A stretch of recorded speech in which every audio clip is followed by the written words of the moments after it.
Mesdames, Messieurs, bonsoir. C'est toujours un plaisir de vous retrouver dans votre émission Les Jeunes s'engagent.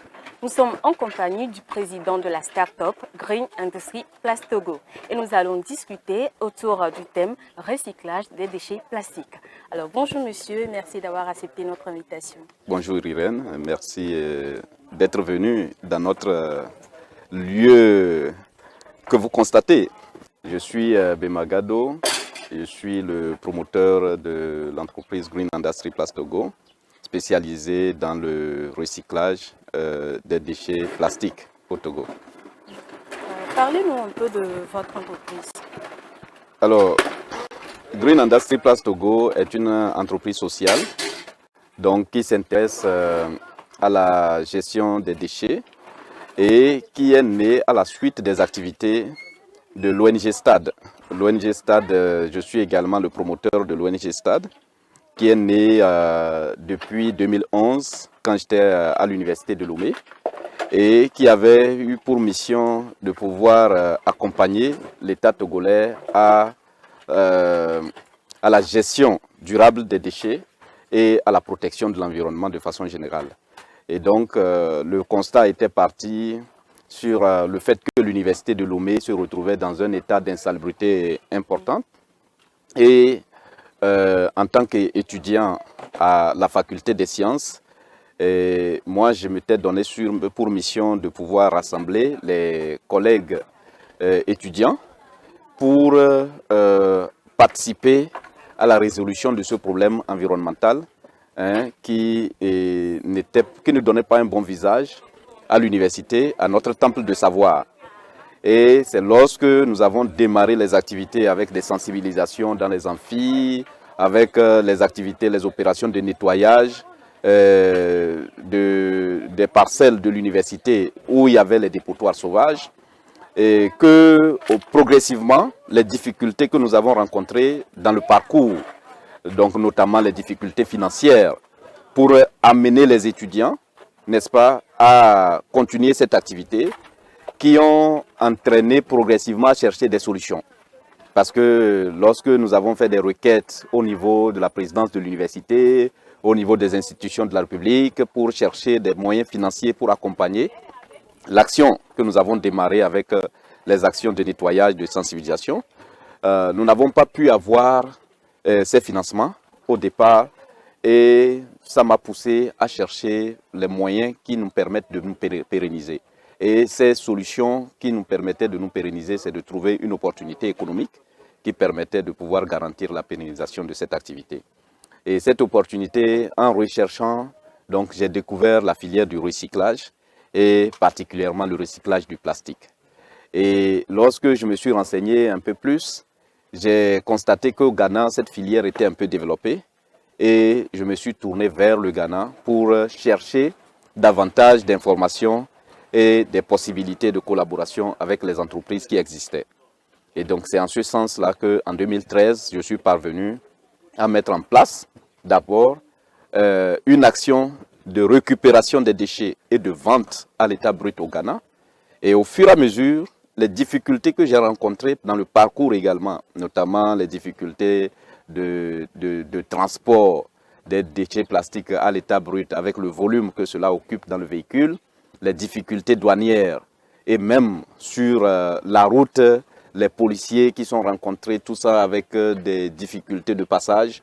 Donc ça m'a poussé progressivement à aller en 2015 vers la création d'une unité de recyclage des déchets plastiques que vous voyez aujourd'hui. Donc cette unité, pour pouvoir mieux fonctionner, il était question et faire des investissements réguliers parce que l'association n'étant pas habilitée à faire des activités lucratives, donc pour véritablement pérenniser cette activité et faire en sorte que le projet puisse avoir des moyens financiers pour pouvoir progresser. Il a été question de créer une entreprise sociale. Et donc c'est dans ce cadre-là qu'en 2015, nous avons décidé de créer cette entreprise et à partir de 2016 et 2017, elle a été effective. Donc elle a été créée, mais les moyens pour démarrer cette activité étaient complètement indisponibles. mais il a fallu combiner la stratégie avec la motivation pour aller progressivement vers le démarrage effectif de cette entreprise. Et ces stratégies nous ont conduit à nous rapprocher de l'autorité publique, notamment la commune de Lomé auparavant, qui est aujourd'hui le district autonome du Grand Lomé, à qui nous adressons toute notre reconnaissance aujourd'hui, parce que ce site sur lequel nous sommes installés, c'est grâce au district, donc qui nous a fait confiance et qui a compris le besoin que nous avions exprimé pour accompagner l'État dans l'organisation, dans la gestion de ces déchets, et qui nous a accordé cet espace. Et après, nous avons aussi bénéficié du soutien du FAIEJ, donc le Fonds d'appui aux initiatives économiques des jeunes, pour acheter notre première machine. Et nous avons déposé cette machine-là ici pendant 2 ans sans avoir des moyens de pouvoir aménager.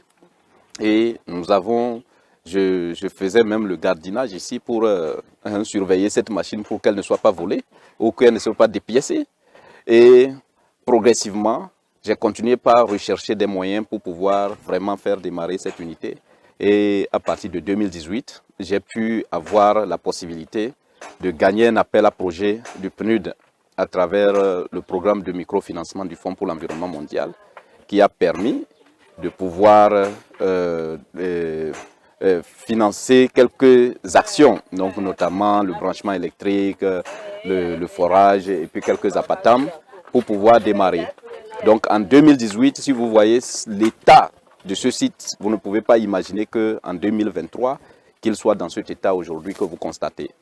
Donc voilà un peu l'histoire de l'entreprise Green Industry Plastogo, et nous nous en réjouissons aujourd'hui d'avoir eu cette vision, d'avoir cru en elle et de nous être engagés pour pouvoir donner une valeur ajoutée au développement du pays aujourd'hui. Justement, en tant que jeune entrepreneur, qu'est-ce qui vous a motivé à vous engager dans le domaine du recyclage des ordures? Oui, la motivation telle que je t'ai décrit un peu au départ, c'est que j'ai constaté que l'environnement était sous un coup. Et d'abord l'environnement universitaire, parce que un temple de savoir doit se retrouver dans un état propre qui permet aux étudiants de se sentir en équilibre et de pouvoir vraiment se donner à fond dans les études. Et moi, les conditions ou l'état dans lequel j'avais trouvé l'université ne présageait pas un état où on peut dire qu'il forme des cadres du pays, des gens qui sont censés donner des leçons ou orienter le développement du pays. Et donc, ce cadre-là n'était pas propice. D'abord, c'était un cas d'insalubrité qui ne disait pas son nom. Et moi, j'ai été choqué par cette situation. Et c'est ça qui a d'abord motivé mon engagement en ce sens-là. Après, quand j'ai commencé l'action, le ressenti que j'ai eu par rapport aux étudiants, la réception, d'accord, de l'information que je passais aux étudiants, je me suis rendu compte que c'était quelque chose de pertinent. Et par la suite, j'ai aussi commencé par faire des recherches. Je me suis rendu compte du niveau de danger auquel on est soumis lorsqu'on est entouré des déchets. Donc notamment les questions de santé publique, donc avec toutes sortes de maladies qui se développent à partir de la mauvaise gestion des déchets, et également la contribution des déchets aux émissions des gaz à effet de serre. Donc, il y a tous les dangers qui sont liés à la mauvaise gestion des déchets. Et tout ça a contribué à ma motivation. Par la suite, cette motivation a été renforcée par la contribution sociale que nous avons mise en place. C'est une innovation sociale importante que vous ne pouvez pas imaginer, notamment les personnes qui sont aujourd'hui engagées dans cette unité. Les femmes, d'accord, les femmes qui se retrouvent dans des situations ou dans des conditions défavorisées. Il y a plein de femmes aujourd'hui, près de 60% de femmes qui sont recrutées ici dans cette unité ont été abandonnées par leur foyer et leur mari au foyer, avec des enfants à la charge, et qui se retrouvaient dans une situation où elles ne savent pas comment se prendre pour pouvoir accompagner leurs enfants à l'école. Donc aujourd'hui, toutes ces femmes-là ont pu trouver leur gagne-pain ici avec cette activité. Il y a également des jeunes qui n'ont pas eu la chance d'évoluer dans les études, d'avoir des qualifications nécessaires pour pouvoir trouver des postes qualifiés. Alors que c'est ces postes qualifiés qui sont recherchés aujourd'hui. Donc tous ceux qui lancent des recrutements, etc., il n'y a pas assez d'industrialisation dans notre pays, donc il n'y a pas assez de postes pour les ouvriers. Donc il faut maintenant trouver ces possibilités-là, et c'est aujourd'hui une réalité qui permet à ces jeunes-là déscolarisés de pouvoir gagner des emplois dans des entités comme ça, et de gagner également des expériences dans des métiers. Et c'est des métiers innovants aujourd'hui pour l'Afrique. Et voilà un peu les motivations qui nous ont poussés aujourd'hui. On a plus de 75 personnes qui travaillent ici, n'est-ce pas, avec majoritairement les femmes, et puis en second lieu, les jeunes qui n'ont pas de qualification. Un engagement qui a félicité quand même. Merci. Dites-moi, Monsieur Gado, quelles sont les zones que vous couvrez en termes de recyclage, que ce soit à Lomé ou bien à l'intérieur du pays? Oui, il faut constater qu'aujourd'hui, nous couvrons en termes de présence physique. Nous sommes aujourd'hui à Lomé, à Takpamé, à Kara, et nous sommes en train de préparer notre entrée dans des zones comme Notié, parce qu'il y a déjà une unité qui est pratiquement construite là-bas. Il y a Vaughan, avec qui nous venons de contracter, et que nous allons démarrer aussi les activités bientôt. Et donc déjà à Takpamé, il y a une unité opérationnelle donc, qui fonctionne là-bas, qui engage également une dizaine de personnes. Quel est le traitement suivi par ces ordures depuis la collecte jusqu'à la transformation? Oui, c'est un processus qui fonctionne un peu à la chaîne. Donc, comme je vous le disais, l'association existe toujours et accompagne l'entreprise dans toutes les actions qui sont réalisées. Déjà, aujourd'hui, l'association est positionnée sur le segment de la sensibilisation, de la formation et de l'accompagnement des communes à structurer la filière avec les infrastructures nécessaires pour que les déchets soient mieux organisés. Et l'entreprise se positionne sur de la récupération et de la transformation. Donc, à partir du travail de base qui a déjà été fait par l'association. Donc, comment ça se passe? Lorsque l'association, donc l'ONG, rentre dans une commune, elle va former les acteurs. Donc, elle va accompagner la commune à déterminer tous les acteurs qui rentrent dans le chemin de la filière de déchets. Donc, notamment les ménages, n'est-ce pas, qui sont les premiers producteurs de déchets. Après, les écoles, d'accord. Après, qu'on appelle-t-on, les entreprises qui existent dans le milieu, tout ça qui participe également à la production des déchets. Et puis, ensuite, les acteurs qui doivent assurer un rôle de suivi et de contrôle. Donc, notamment les comités de développement des quartiers, n'est-ce pas? La chefferie traditionnelle, n'est-ce pas? Les leaders d'opinion, donc les leaders religieux, donc notamment les imams, les prêtres, etc., qui participent. Et maintenant, vient ensuite les responsables, d'accord, comment on dit ça, des structures déconcentrées de l'État, y compris les services techniques des mairies. Donc tous ces acteurs-là vont être déterminés, et ensuite les jeunes qui sont intéressés à faire du business social, n'est-ce pas, qui vont être déterminés, et tous ces acteurs vont être formés, sensibilisés, éduqués sur le tri des déchets, la récupération et la revalorisation des déchets. Donc, maintenant, ceux qui sont intéressés vont rentrer dans le réseau de récupération et de la vente, et c'est en ce moment que l'entreprise intervient pour dire « Ok, moi je suis là, je vous achète les déchets que vous produisez et je mets dans mon circuit de transformation. » Alors, dès qu'eux, ils ont mis leur balance, ils ont commencé par acheter, la population trie, ils apportent, ils rachètent, nous, notre logistique va aller vers eux pour leur acheter ça. Vous voyez comment ça se pesait ici. Et donc, eux, ils vont apporter avec ça. Et puis, on va les peser. On va leur mettre, voilà, parce que chaque type de plastique avec son coût, n'est-ce pas? Et donc, on va leur payer en fonction de ça. Et dès que c'est récupéré ici, le travail de base ayant été déjà fait, parce que tout ce qui vient, c'est les plastiques. Et ces plastiques-là, c'est catégorisé. Maintenant, il y a un tri raffiné qui va être fait au niveau de l'entreprise. Donc, le tri raffiné, c'est quoi? C'est qu'on va trier chaque type de catégorie de plastique. Et pour certains plastiques, on va aussi trier par couleur. Parce qu'on a besoin de la qualité de ces couleurs-là pour pouvoir effectivement introduire dans une autre machine qui va produire des objets plastiques. Donc, voilà un peu le travail qui est fait et après, on va passer au niveau du broyage.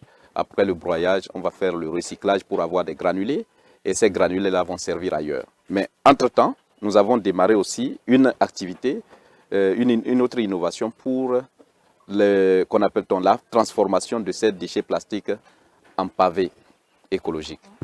Et nous avons des pavés qui sont disponibles aujourd'hui. Là où vous marchez là, c'est les pavés qui sont posés. Ce sont des pavés avec le plastique et du sable. De nos jours, on remarque qu'il y a l'implantation de plusieurs structures qui sont dans le domaine du recyclage. Ouais. Qu'est-ce que la différence entre ces autres structures et la vôtre? Bien, ce qu'il faut d'abord noter, c'est que notre entreprise a impulsé une dynamique assez importante au sein de la jeunesse aujourd'hui. Et nous recevons plus de 1000 visites, que ce soit étudiants, élèves, même pas plus que hier. Nous étions ici avec un groupe d'étudiants du programme d'excellence présidentielle, du programme présidentiel d'excellence, donc PPE, initié par le gouvernement au sein de l'université pour recruter des jeunes, les former et les faire encadrer dans l'administration publique, voilà, pour quelque temps. Donc nous recevons chaque année des visites parce que les jeunes veulent rentrer dans la danse, les jeunes veulent innover, les jeunes veulent, voilà, veulent apprendre de ce que nous avons mis en place. Et donc cette impulsion-là, cette émulation est un avantage, est un succès pour nous, du fait que les jeunes ont compris déjà qu'on peut aller dans des secteurs innovants pour créer de la valeur ajoutée. Maintenant, et les entreprises de recyclage qui existent, c'est en fait l'innovation sociale qui fait notre différence. Parce que aujourd'hui, voilà, notre innovation sociale. Parce que le travail que nous faisons, nous ne le faisons pas uniquement que pour de l'argent. Vous avez vu toutes les personnes qui travaillent au centre. Donc l'accent qui est mis sur les femmes. Pourquoi nous mettons l'accent sur les femmes? Parce que nous pensons que ces femmes-là sont défavorisées et elles ont beaucoup à apporter au pays. Et donc, il faut mettre cet accent-là sur les femmes pour pouvoir leur apporter cette valeur-là et pour pouvoir leur déclencher cette dynamique-là pour qu'elles puissent être en mesure de contribuer réellement. Et cette innovation sociale est une mesure importante qui fait la différence catégorique. Est-ce que vous participez à la réduction du chômage? On participe à la réduction du chômage et pas n'importe quel chômage parce que c'est pas tout le monde a besoin du travail, mais il y a des nécessités, des vraies nécessités sur lesquelles il faut orienter l'action. Et donc c'est sur ça que nous nous sommes orientés. En fait, ces nécessités-là et comment leur autonomiser en fait dans leur action. Et on a participé à ça et on prend en compte toutes les mesures de protection, d'accord? On met l'humain au centre de cette action. Et donc on prend toutes ces mesures de protection, de sociale, de sécurité à la santé, etc. On a mis en place. Même cette petite unité que vous voyez, on a un programme qualité, santé, sécurité. Et on a tous les documents nécessaires. On a fait enregistrer les gens à la Caisse nationale de sécurité sociale, tout ça. Donc on a pris toutes ces mesures-là de protection de l'humain dans le travail qu'il apporte. Et donc c'est ça qui fait la plus grande différence. Et ensuite, les innovations en termes de produits que nous ressortons et qui participent à la protection de l'environnement. Ouais. Parlez-nous des distinctions reçues depuis la création de votre entreprise jusqu'à présent. Vous n'allez pas quitter ici. Les plus importantes. Ah oui. Donc, en termes de distinction, nous voulons d'abord rendre grâce à Dieu parce que ce n'est pas donné de créer une entreprise en moins de quelques années, rafler toutes les distinctions. Nous avons une quinzaine de distinctions. Hein. Donc aujourd'hui, de 2015 à ce jour, et donc nous réjouissons que cette action est bien appréciée au sein de la communauté et est bien appréciée par les organisations internationales qui organisent ces distinctions. Félicitations pour votre distinction reçue lors de la 6e édition du Top Togo Impact. Qu'est-ce que cela vous fait d'être élu personnalité publique de l'année 2023? Ben, je pense que pour moi c'est en fait une invitation à la jeunesse, tout simplement, une invitation à la jeunesse de poser des actions concrètes et de contribuer véritablement au développement du pays. Pour moi, c'est en fait également une manière de reconnaître en fait les actes qui sont posés en matière de développement ou de contribution au développement du pays. Est-ce que vous pouvez dire qu'actuellement vos objectifs fixés sont atteints? Les objectifs ne sont pas du tout atteints parce que la vision, elle est là. Hein. La vision se retrouve sur nos outils de communication. C'est de mettre en place une unité industrielle aux normes internationales et de pouvoir fédérer toutes les entités, n'est-ce pas, au niveau national, joindre à cette unité industrielle.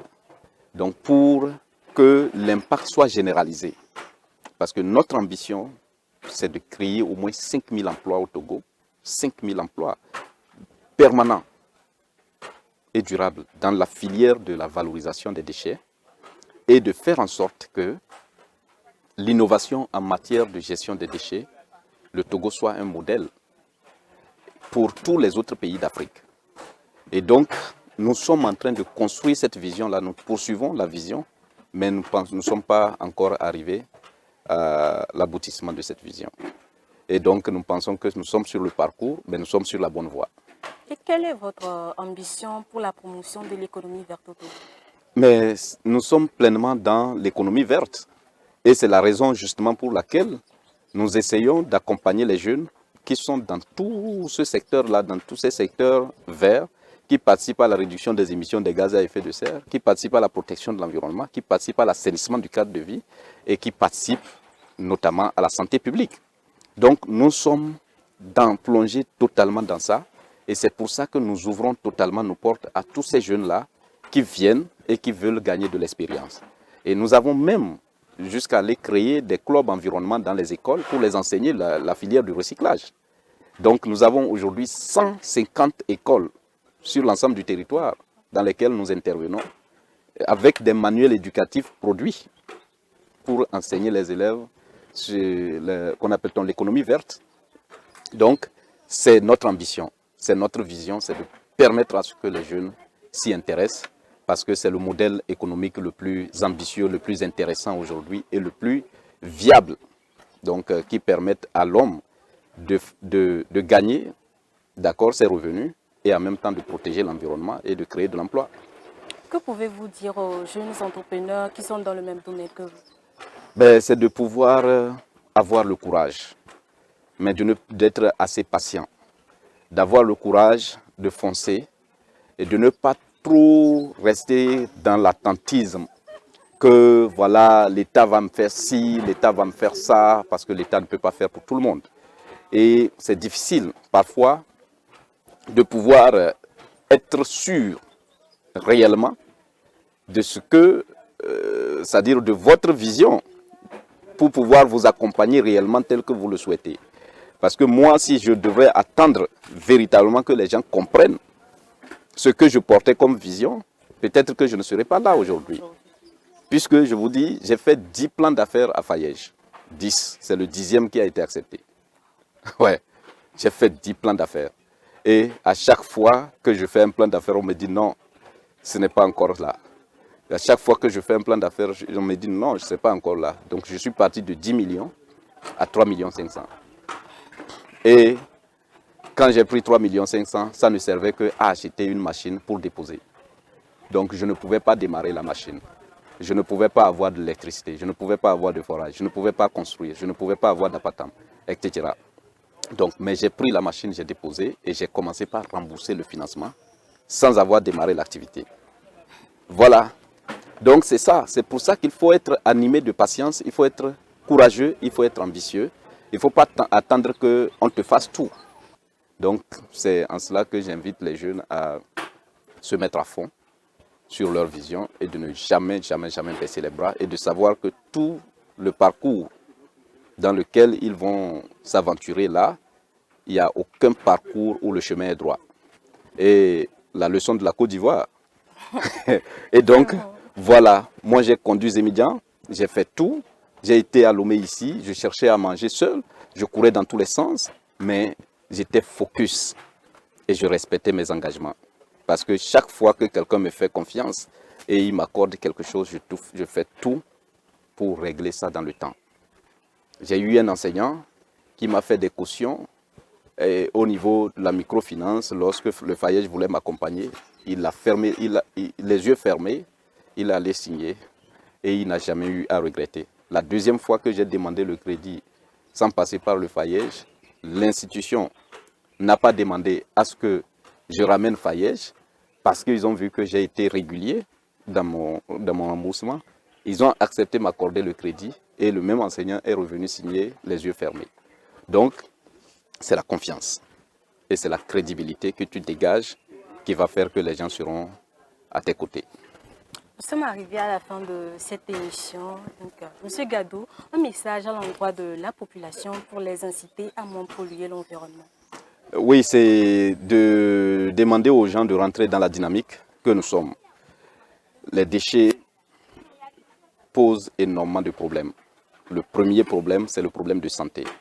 Quand vous êtes dans un environnement où tout le temps les enfants tombent malades, tout le temps les femmes se retrouvent dans les allergies, etc., sachez que vous avez les déchets tout autour de vous. La meilleure manière de se prévenir de ces problèmes de santé, c'est de bien gérer vos déchets. Et aujourd'hui, nous avons créé de l'économie circulaire sur la gestion des déchets. Donc, il suffit seulement de trier vos déchets et de prendre ce qui est valorisable pour venir vendre et gagner de l'argent. Donc, au lieu de laisser vos déchets en vrac dans la maison, déposés sur les rues, déposés dans les dépôts et sur les décharges à ciel ouvert, sauvages, pour que ça vous crée des problèmes de santé, vous pouvez gagner de l'argent en triant vos déchets et en les revendant aux structures de valorisation. Aujourd'hui, nous avons un problème de chaleur important. Pourquoi? Parce qu'il y a les changements climatiques. On n'a jamais connu cette chaleur comme vit à Lomé cette année. Mais pourquoi? C'est parce que la température augmente au niveau global. Et c'est tous les actes que nous posons chaque jour qui fait augmenter cette température-là. Et donc, nous devons baisser nos gardes, essayer de réduire notre impact environnemental notre impact sur l'environnement pour que nous puissions vivre longtemps et que nos générations futures vivent longtemps aussi. Monsieur Gadou, merci beaucoup. C'est moi qui vous remercie. C'est sur ces paroles de notre invité que s'achève cette émission. Merci de l'avoir suivi. Merci à la Maison Glorieuse Famous pour cette magnifique tenue offerte. Au revoir et à très bientôt.